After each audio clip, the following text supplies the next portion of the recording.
give us some of your life experiences in the music industry. And Okay. Where to even begin? Well, I started raving when I was 14. And at that point in my life, I had already been, yeah, like I think I was leaving, just about to live on my own, was like about to be homeless or something like that. And it was like, I was so dumb. Like, okay, I'm going to say some things now that I hope my mom never hears. But like, I was so dumb as a kid. Like, I just have to thank my angels so much and all of my ancestors who watched over me, because I would go to parties where I didn't know anybody. I'd go hitchhike, we lived in a small town outside of Winnipeg. We go to other towns to party, like stuff I well, would you never don't even want do to be now as a full listening to grown those adult. true crime stories while Yeah. listening to Crystal's. However, I didn't disappear. stories I'm right here. So really, like, I just never had this sense of belonging. I grew up with like such a crazy life as a child. I went to 15 schools by the time I graduated grade 12. I never like had a feeling of belonging to something, even in my own family. And yeah, I remember the first time I went to a rave. It was like this underground warehouse party in Winnipeg. And I had this like, I belong here. Like, I don't know what's going on, but this is home. And then I was a kid that would always just like stand in front of the DJ, watching the DJ on the decks. Like at that point, I was like, what are these machines?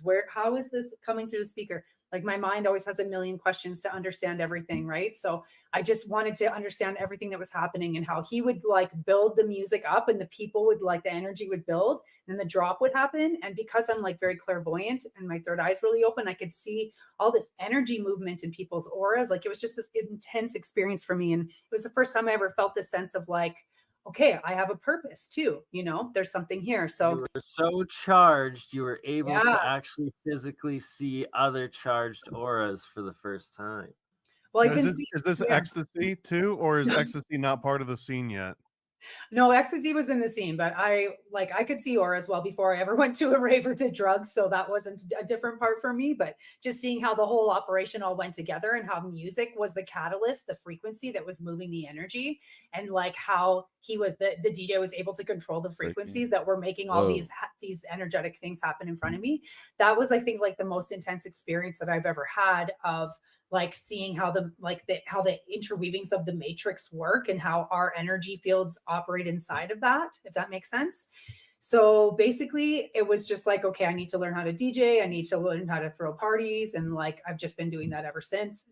It's not like I'm a healer first. Before I even went to a rave, I'd read the Celestine prophecy. I'd spoken with ghosts and angels my whole life. I was very open in that way. So for me, it was like being a healer was more important. Moving the energy was more important than like being the DJ.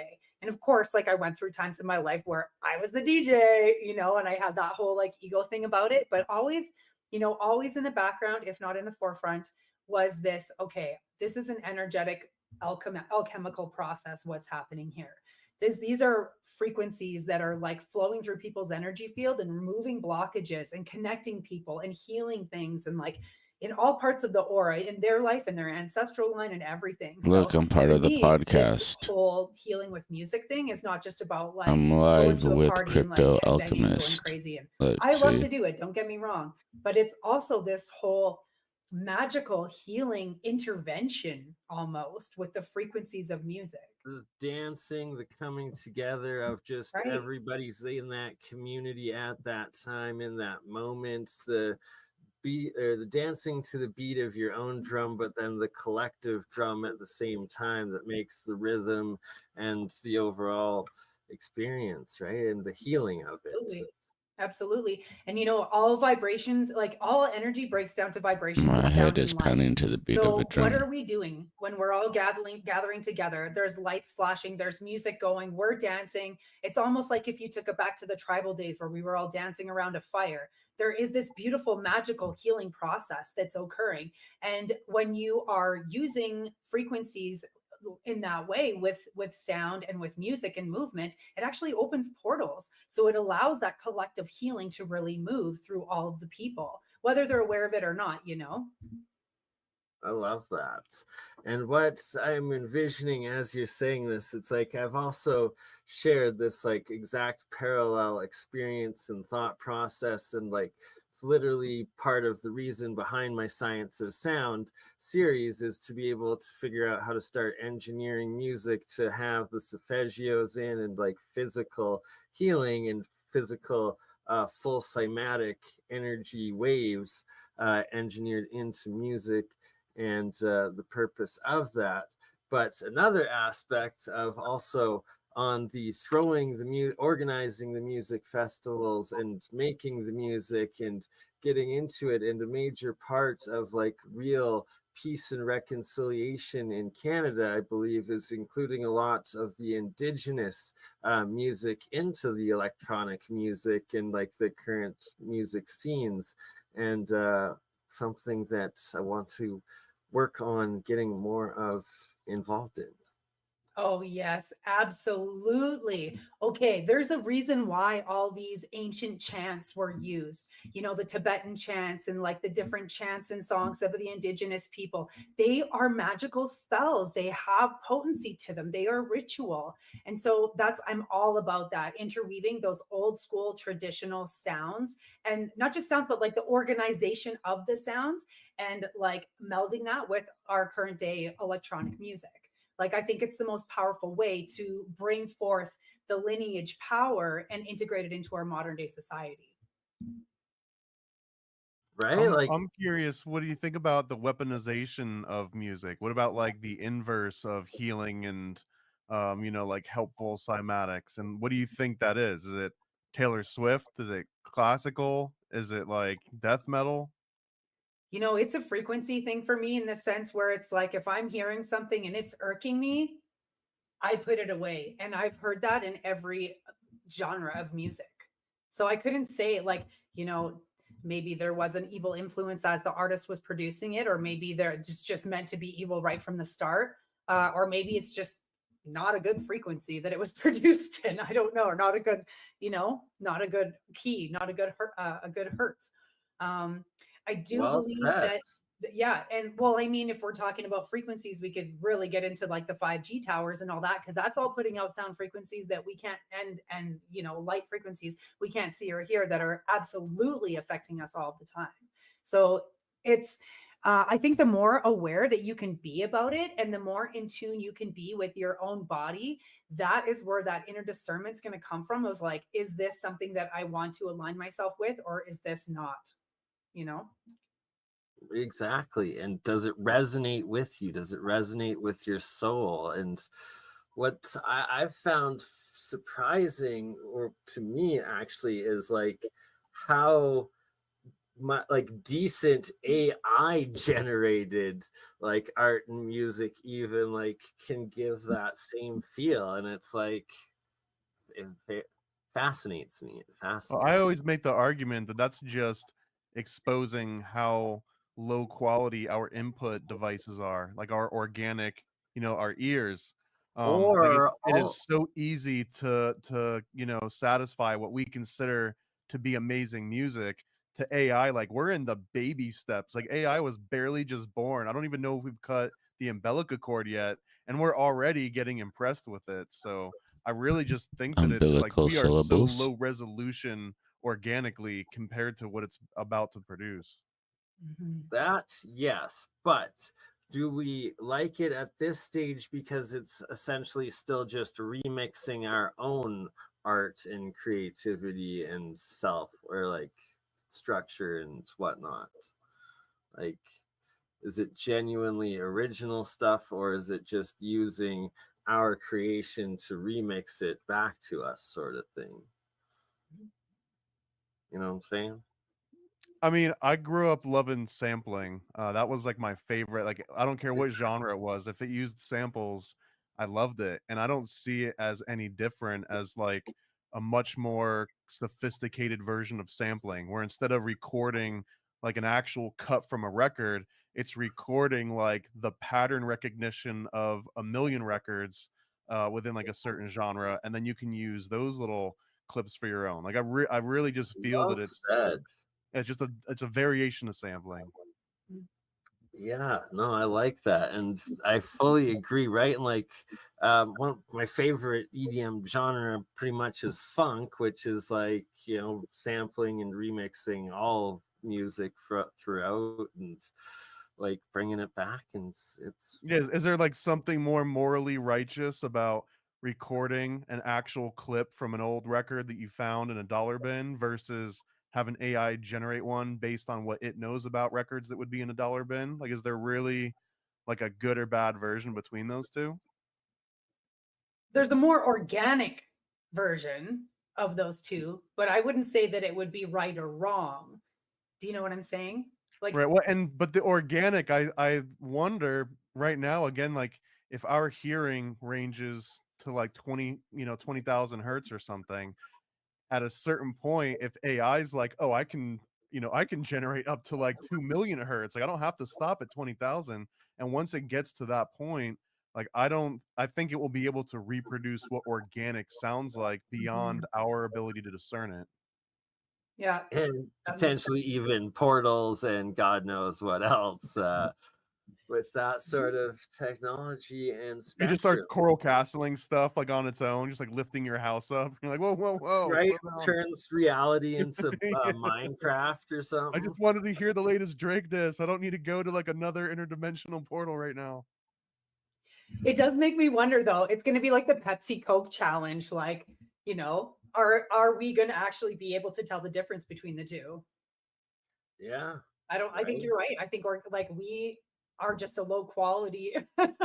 Well, and Our even if input someone devices are sat low down and quality. played a song for you, like in person on, like unplugged version, there's nothing saying that they didn't generate all those songs in AI and then teach themselves how to replay the AI song. And that's sort of like this perfect workaround. Like, oh no, there's soul in it. There's the human element because you hear me singing it. But Yeah. again, it's just like nonstop blurring the Well, line, which I think is wow, that's interesting. what I want to start doing, is taking samples of like real videos and people and stuff and then putting it into the AI generated stuff, right?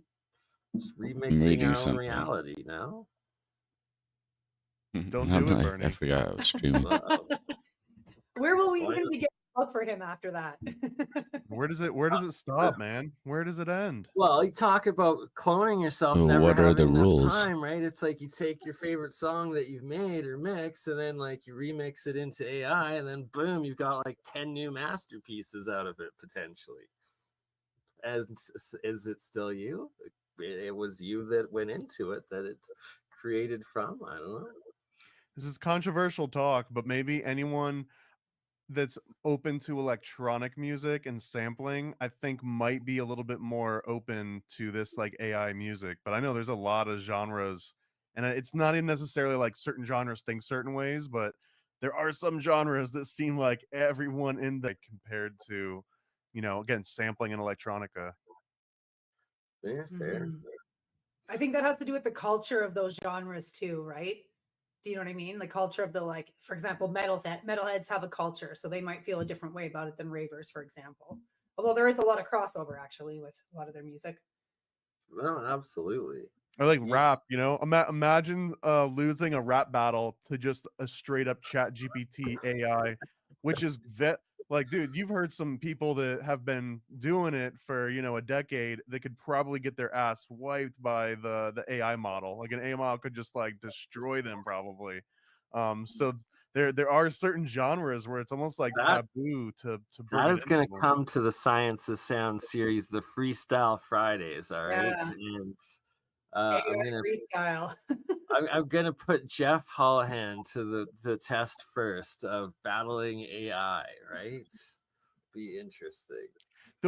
See, it's at least when it comes to musicians battling, there's almost no upside to trying fighting AI because if you win, it's like, You're well, just I would hope competing. You're so. not But if you fighting. lose, then it's like, damn, dude, you lost to AI. It's a weird situation to be in. Well, Like that's how, like, why you want to be the first either way, because it's I guess well, I maybe don't know. not. Like, do you want to be the first guy that lost chess to Watson? You know what I mean? Is that like really a huge bragging right? I don't know, right? Depends Good who you call. are. Who knows? That'll be interesting. The things to come.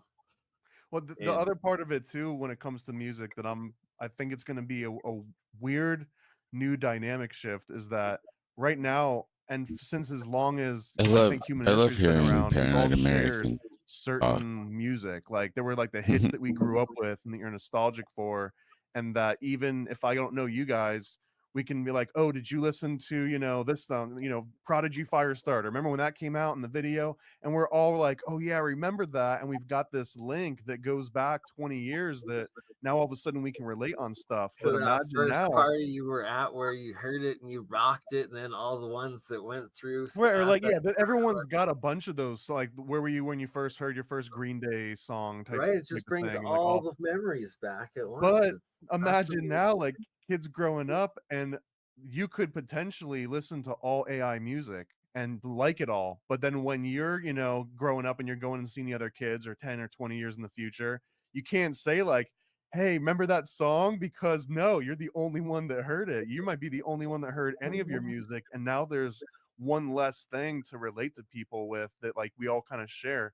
And I don't know if that's good or bad. Like part of me remembers the Terrence McKenna quote of like, culture is not your friend. And I think the fact that I can say, remember Firestarter? And we're all like, yeah, hey, remember Redneck Cotton Eye Joe? And everyone's like, oh yeah, I remember that song. But isn't that just kind of like MK Ultra programming? You know what I mean? The fact that we all relate to it, isn't that like somewhat weaponized nostalgia? Because it represents a monopoly that took place. It depends which song and which movement that it is, right? According to who? Are you the ultimate gatekeeper here? No, I believe the Pentagon is. But what's a like? I mean, I've got a paranoid Canadian. I love paranoid Americans take. I don't know, like, do we like certain songs because they had merit, or are there certain songs that we all like just because it was the only thing that was playing nonstop? Like Ice Ice Baby. Did you like Ice Ice Baby at any point in your lives? Yeah, actually, right? I never. It was like the cheesiest song ever. It was in the Teenage Mutant Ninja Turtles, and it was on TV and a bunch of different commercials, and maybe it's impossible to ever really separate those two. What are we gonna like feed? I can feed it to AI and say, tell me the musical merit of this song, but I always wonder about stuff like that. Yeah, no, that's a legitimate point, definitely. Because as you said it, I was like, totally the Ninja Turtles movie. That's exactly what it was. Ninja, go! Like, doesn't that song suck, or is it good? I can't tell. You know what I mean? You can't separate them, right? I'm the fish in the water. I can't tell if the water's dirty or not. And so much of it too is like what's happening in your environment when you're hearing these songs, and what are the memories attached to it, right? Yeah, it all just all the Pizza Hut pizza, in like the background, yeah. And certain songs that like they play at like events, like sporting events or like protests and stuff, that then all of a sudden it turns into a riot potentially. And is that part of the programming too? Is it used for the emotional manipulation of the masses? The most obvious one for me are car commercials. You can tell how, like, what generation all of the car companies are starting to market to based on the music that they play. Because when we were growing up as teenagers, it was like 50s and 60s oldies. And then I like slowly noticed 70s, and now it's like getting into 80s, 90s. And it's like, oh, you're selling these cars to us now. You're weaponizing the nostalgic music. You're just leveraging that programming that took place over 20 years, and you just get to use it for free by paying a license to use this song. But now you hear that and you're like, oh, maybe I do like Hyundai. If they like my favorite Tupac song, maybe I like their car. Right? All of a sudden I'm buying Korean, No, I remember how Sprite tried to own rap in the 90s? Korean. Who? Korean is a new type of species I found. And human species called Korean. Did like rap battles and everything. Like they kind of branded a whole subgenre just based on Sprite. Korean people. An American thing. Yeah, I don't recognize that. Good show. I get a little bit of a memory, but not much. Probably just America. Up in Canada, rap hadn't quite gotten America yet, baby. I don't know. It was still illegal. Yeah, we had Jono Vision on Degrassi High or something. I don't know. Oh yeah, you had Drake before we did. Damn, I wish I could see. By the way. And Justin really Bieber. We see gave birth to both of Crypto's those. reaction to my reaction. I don't know if we should be proud of that. Right? Oh, Now, I would love that. McDonald, what are your thoughts, dude? Crypto, where you at? I think interesting. He's a necessary counterpoint to a million versions of Tom McDonald on all sides of the other spectrums. Right? That's well said, I think. Mm-hmm. I have an appreciation for his journey and what he's come from. I think that's super cool. Exactly. Okay, that's what I was hoping you would get into, and maybe get into a bit more of yours, Crystal, and maybe a couple stories if you can, I guess, depending on legalities of people, because it was youth you were working with, but I guess like now that they're in their adult stages or something, some people, a couple stories maybe. Okay. Well, we've only been running the program at CYOC, which is the youth prison, for a year. So those kids are still like within their age range, like not really being, they're still in the system, you know, whether they're at the prison or they're in a probation system or whatever. Well, actually, one of the things that happened that just like made me so happy is I was working with one kid, and of course I can't use names or anything, but he was an immigrant from Jamaica, and he would tell me like the most crazy stories about him growing up on the streets and them just trying to find water to drink, even just to drink water, you know, like begging people just to get water to drink. Like they were so poor, just as little kids on the street. And so then I start working with him at the youth prison, and he starts introducing me to a bunch of cool music, some more dance hall and all this stuff that I don't normally listen to, which was really cool.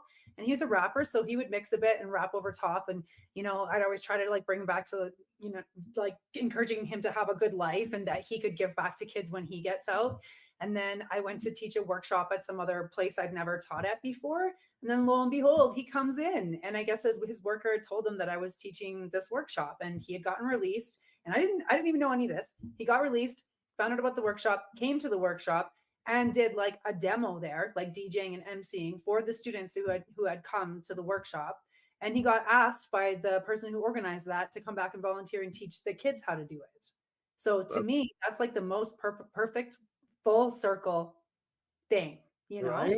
And yes, of course, the kid still like relapsed and went back to CYOC, but that's planted that seed that we need in there, you know? Right, that you have the inspiration that's clean your life up while you're in there. Very interesting story. To take advantage of this program that's still there and still wants you there when you're out. And so I would love to actually, if he comes up, to have him on back with you if he was up for it, sort of thing, you know, like if that ever happened. 100%.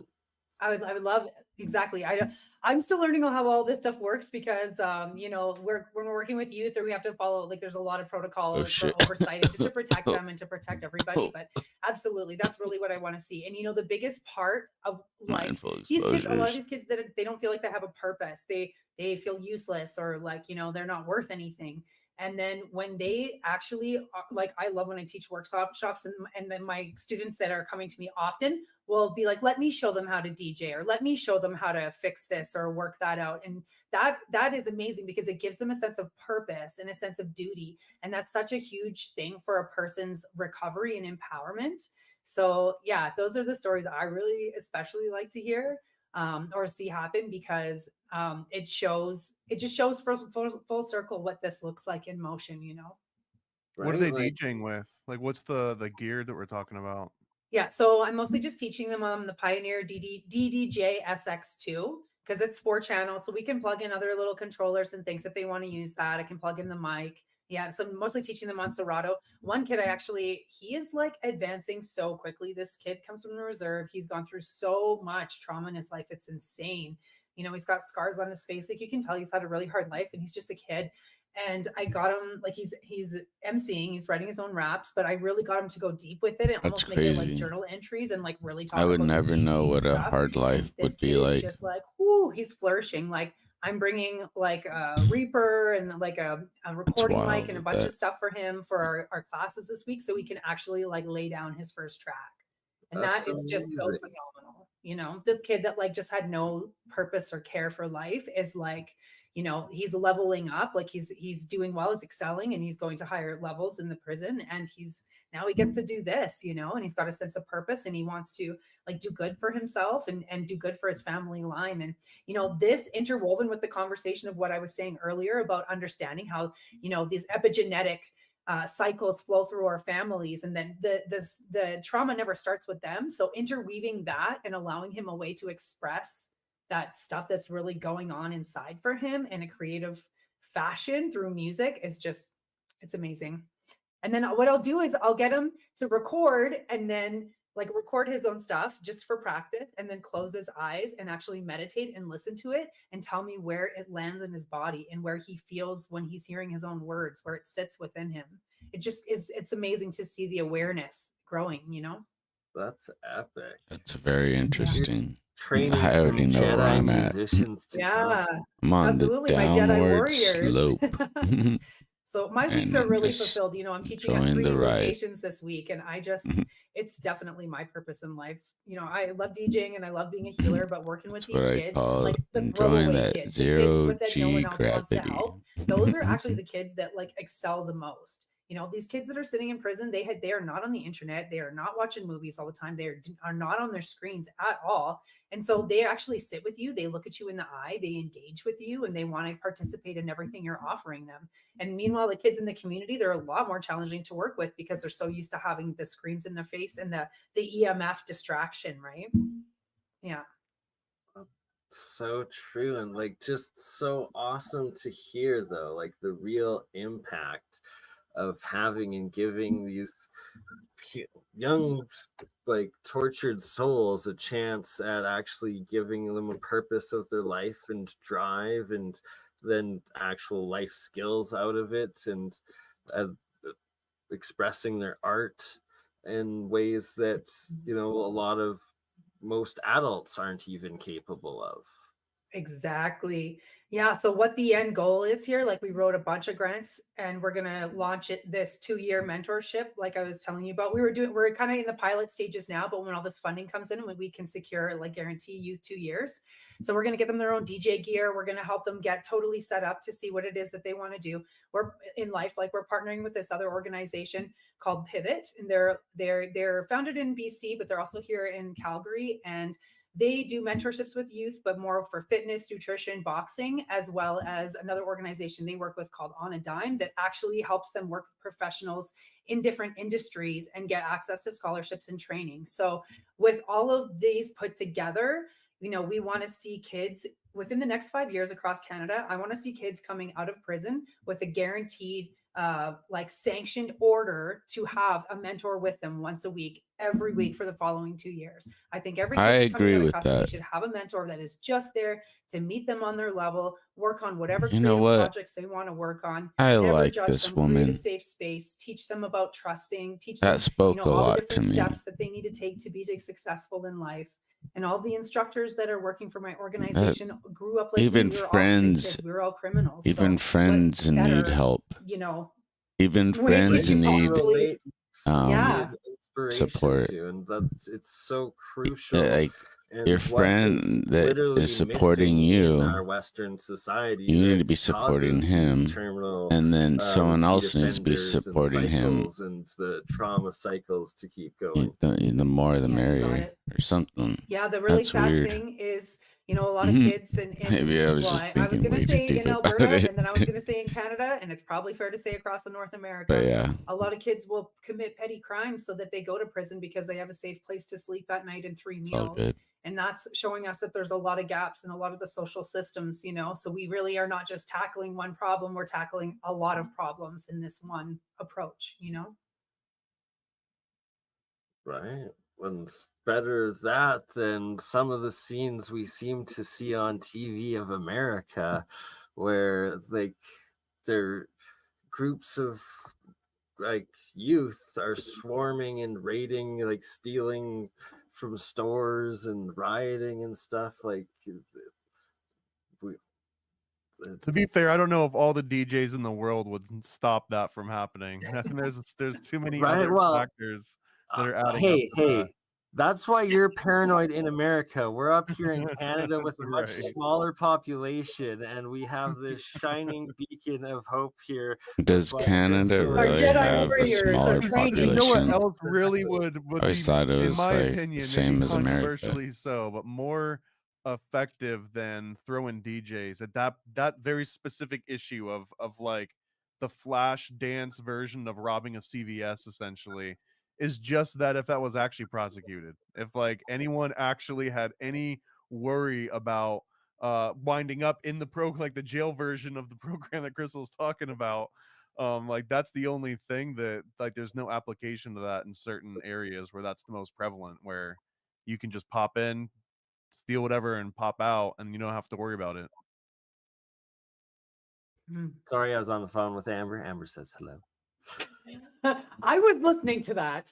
I'd love to hear you speak more about that. So people like, so what I understand is people are going in and stealing stuff and nothing's happening. Is that correct? Oh yeah. So the police forces are already stretched thin, and the type of areas where people feel like they can just flippantly go into a store and steal stuff and walk out, and not even like hide it. That's because there's so much other crime and they're so short-staffed that the police actually, in response, began to raise the amount that was that would qualify for like a felony or like a grand theft, to where like in certain towns, like if you went to some random place in Kentucky that had, you know, like a small population, lots of sheriffs around, you could probably go to jail if you get caught stealing a candy bar. Like if they want to be a dick to you, you can go to jail for that. But there's certain areas in California that they know that if you steal less than, I don't know what the exact number is, like $800, but if you go in there and steal like $760 worth of stuff and it's under that barrier, that there's nothing, like even if the cops came, they would just let you go immediately because it falls under this certain threshold. And once that like Game Genie cheat code gets out and it's like, hey, did you know you can just go and take whatever you want from store X? I love that. Then it Game Genie cheat like code. A common thing, and it's this weird dynamic that the more it happens, the less it's prosecuted, because again, like they don't have the resources to do it. So yeah, that just kind of invites this horrible, weird, spiraling decline. And then if it's happening at the CVS, and you can imagine all the businesses on that street or in that whole like commercial area are like, damn, dude, if they're letting it go down like that in CVS, like maybe we're gonna be next, and they usually are next. You know what I mean? So that, I think that one is probably way more about. I'll get into the conspiracy aspect. That's this like silent weapons for quiet wars, where the people that are moving the chess pieces can decide to say, we're not going to prosecute crime in these certain areas, just so that in some distant future they can say, and now we're prosecuting, like, and now we're actually caring about the law. And the community has gotten so lax about it that now it's like super easy pickings. And I feel like that's almost like this engineered thing. Like they know the pendulum's going to swing the other way at some point. Oh, it's literally causing the breakdown of society in these areas, and it's quite scary to see. And right, and with going into a little bit conspiracy minded, but there's all this talk of in America of, are you going into civil war by some time? And it's like, is that part of it? So, like, I really don't think so, because you like usually, and this is my ignorance talking, but usually a civil war would have to take part between two well-armed opposing sides. And right now there's opposing sides, but it seems like only one of those sides would be well-armed. So it's not like, it wouldn't be a conventional civil war in that regard. Well, yeah.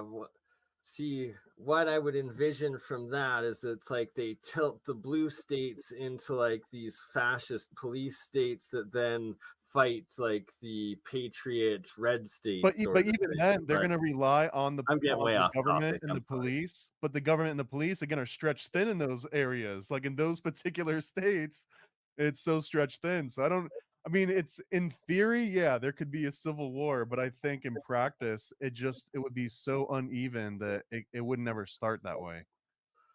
See, and I'm blaming Blake Lemoine for getting that one stuck in my head, but it's like, I guess that's what the AI keeps telling it, predicting or something that he was working with. I don't know. I think AI is just a big mirror, man. Just like music. Don't see that coming. It's see just us returning back what you're kind of like looking for a little bit. Like it helps steer you towards what you were really asking it. So I think there's a little bit of like you're guiding the hand. It's the like you're guiding the Ouija board planchette a little bit without knowing it. Right, exactly. So it's like with AI, I've always been, you got to just put positive information, use it for positive purposes, and expand the art aspects of it. And Crystal, I would actually probably recommend that be one more option that you give for the youth in art, is trying to get some AI art generation set up for them to start utilizing, not just for music, but just for like video and stuff like that. So then it's essentially a free tool, put them on par of creating artistic music videos to go along with their recordings. That would be so cool, because it would almost make you feel like you're not being left behind with all this crazy technology that you keep hearing about. Yeah, it's true. And I think intention is a really big part of it too. Like AI, it's just like money or energy or magic or AI. To me, it's all the same thing. It's like depends on whose hands it's in of whether it's good or bad, right? So I think that as long as we're being responsible with it, we could make beautiful things like music and art, and we can do, things that help our civilization further itself. But we have to be very like strict about where that line is, Right? I asked AI to write me a song about how to steal a catalytic converter and break it down for the palladium inside, which I feel is like kind of on the line, right? Like it's a creative expression, but it's also very much telling you directly how to. I've got another one too that describes how to acquire the components to make 2CB and synthesize it and everything. Which again, where does that fall on the line between positive and negative? Just kidding, but I guess it depends what you're using the drugs for. Right, and if like by say stealing the catalytic converter, it's like you're taking it off an abandoned car that's about to be wrecked or something, right? Or just I feel like it's a neutral. It's just like here's this cool song that just happens to have lyrics that describe how to take a catalytic converter.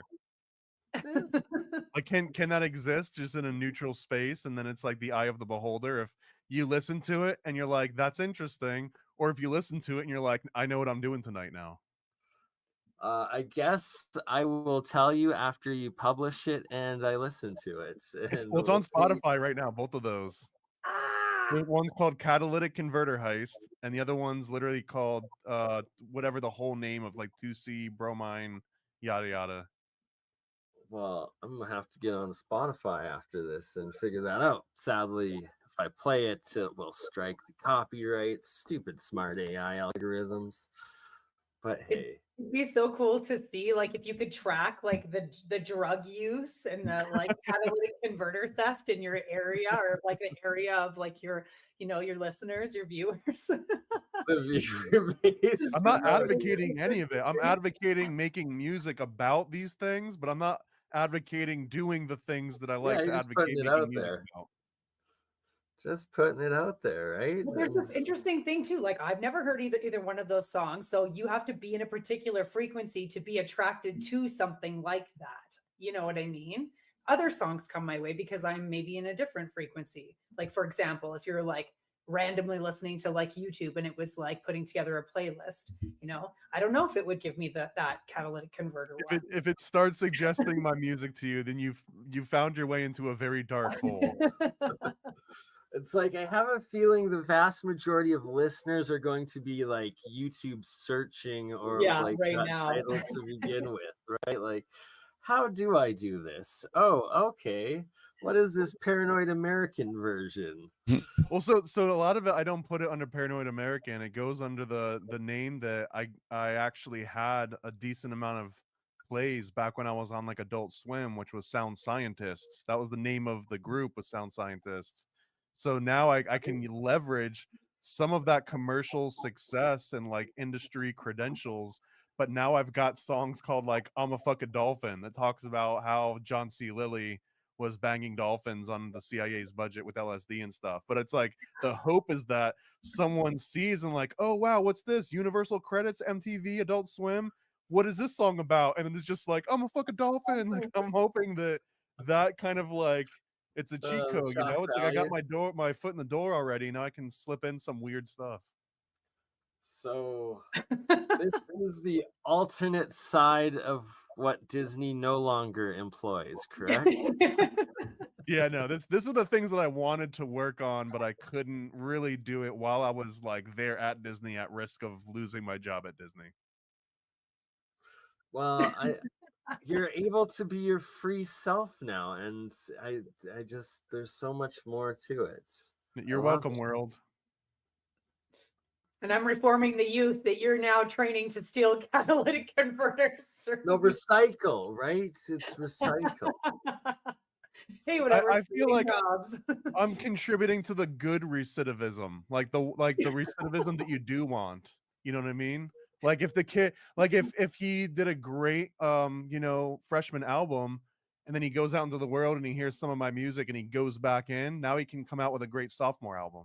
Yeah, this is true. Yeah, and it's like, you're inspiring me. I'm gonna eventually put out an AI album under DJ Bernie Slanders, because love that. Why not, right? You could actually sample Flanders' voice and then just have Flanders rap on all of it. Right? That could be a popular weird American thing. I don't know. I'm Canadian, but let's give her a try.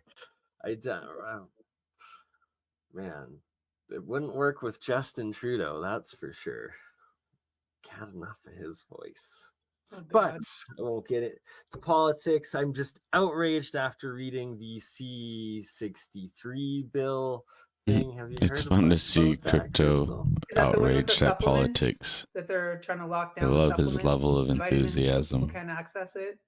No, this one is essentially pre-crime, and that if you say anything out of hate, like at any time in the past on the internet, they can charge you for it now if this gets passed, or in the future. You can be arrested, you can be detained if someone says that they think you're going to put out hateful speech, and you can get up to life in jail if you put out a genocidal hate speech, if it's deemed that. Apparently. Well, for the record and for the future AI scanning this video here, Bernie has definitely talked about doing genocide in Canada. So FYI, that's his master plan. I don't know, but hopefully not. What would I have asked to be genocided? French Canadians? No, I love French Canadians. My wife's half French Canadian. Jeez. Don't set me up, paranoids. Coming. See, I'm in America where we still, I think, have a little bit of free speech, so it's fun saying things on specifically on Canadian streams, which were technically like felonies. Like I can commit felonies in Canada. That's what I'm saying. Like digitally. The 63 thing, and then you're responsible for my bad behavior. It's liberating. That's exactly what I am talking about, and I'm glad that you're aware of it. Everybody, we're marking this moment. PA has acknowledged that when I get taken down for what he has said, he was aware of it. Okay. Yeah. Come at me, Trudeau. Shirts coming soon, hopefully not. But it scares me as a podcaster, right? Because it's like, what? But you can learn how to DJ. If anything bad happens, like you can just get to play with CDJs.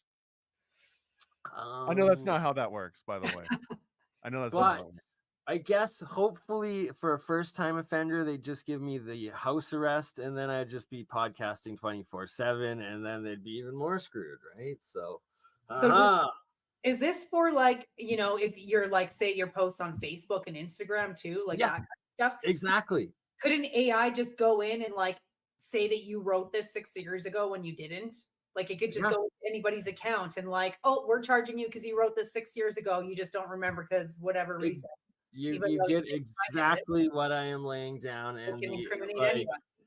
Exactly. Like literally now, if they are against you, so say the next time for whatever reason, whether you support it or you're against it, but whatever the trucker rally thing was, that they can literally and potentially even now go back and prosecute even more people that supported the trucker thing rally and whatnot if they wanted to, and incarcerate people that had hate inspired messages is what the legal wording is written as. Are these things getting voted for? Like, are Canadian